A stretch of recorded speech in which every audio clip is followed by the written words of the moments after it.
जी, core commander साहब आए थे मुबारकबाद देने के लिए वज़ीर आला सेक्रेटरीट, तो उनसे मुलाकात हुई है। जी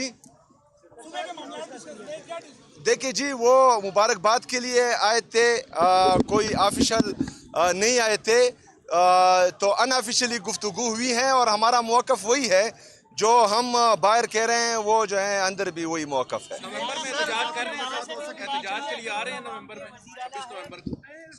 जी, एहतजाज तो हमारे सूबाई सदर यहाँ पर KPK के हैं, जुनैद अकबर साहब वो हैं, पार्टी की तंजीम है, तो इमरान खान साहब की तरफ से जो भी हिदायत आएगी तो उस पर मन व अन अमल किया जाएगा इंशाअल्लाह ताला।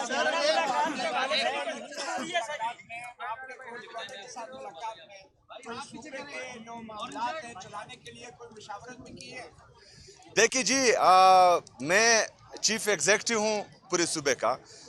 मेरे ऑफिस में जो हैं IGP भी आते हैं, चीफ सेक्रेटरी भी आते हैं, कोर कमांडर भी आएंगे, तमाम सिक्योरिटी इदारों के जितने भी हमारे ऑफिसर्स हैं वो आएंगे और सूबे के मामलात उनके साथ ही डिस्कस होंगे। तो इंशाअल्लाह ताला जो मौक़िफ़ हमारा है, जो मौक़िफ़ पाकिस्तान तहरीक इंसाफ का है, जो मौक़िफ़ हमारे लीडर हमारे कायद जनाब इमरान खान साहब का है, तो वही मौक़िफ़ हमारा रहेगा इंशाअल्लाह ताला।